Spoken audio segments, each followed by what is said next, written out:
Sunday ஸ்பெஷலாக வீட்டில் மீன் செய்யலான்ட்டு மீன் தான் வாங்கிட்டு வந்திருந்தாங்க. மீன் ஃப்ரை பண்ணுறதுக்கு பார்த்திங்கன்னா, ஃபிஷ் ஃப்ரை மசாலா கூட கொஞ்சமாக இஞ்சி பூண்டு பேஸ்ட்டு, கார்ன்ஃப்ளவர் இதெல்லாம் சேர்த்து லைட்டாக தண்ணி, லெமன் ஜூஸ் விட்டு மிக்ஸ் பண்ணிவிட்டு மீனில் மசாலா தடவி வச்சிடலாம். இப்போ மீன் குழம்புக்கு பேனில் 2 டேபிள் ஸ்பூன் எண்ணெய் விட்டுட்டு, சின்ன வெங்காயம் ஒரு கைப்பிடி அளவுக்கு, பெரிய வெங்காயம் 1 இதெல்லாம் சேர்த்து நல்லா வதங்கினதுக்கப்புறமா இது கூட தேங்காய் ஒரு 1/4 மூடி தேங்காய் சேர்த்துட்டு, குழம்பு மிளகாத்தூள் வந்து ஒரு 3 டேபிள் ஸ்பூன் சேர்த்துக்கோங்க. இது கூட 1 டீஸ்பூன் காஷ்மீரி மிளகாய் தூள் சேர்த்துருக்கேன். இதெல்லாம் சேர்த்து நல்லா வதக்கி அரைச்சிக்குவோம்.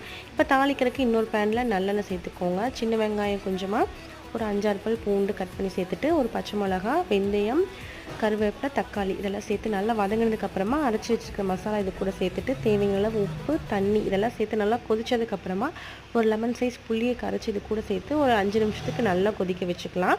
இப்போ மசாலா நல்லா கொதிச்சதுக்கப்புறமா மீனை ஒன்று ஒன்றா போட்டு ரொம்ப நேரம் கொதிக்க வைக்காமல் ஒரு 5 நிமிஷம் நல்லா திருப்பி விட்டு வேக வச்சு எடுத்தோம்னா மீன் குழம்பு ரெடி ஆயிடும்.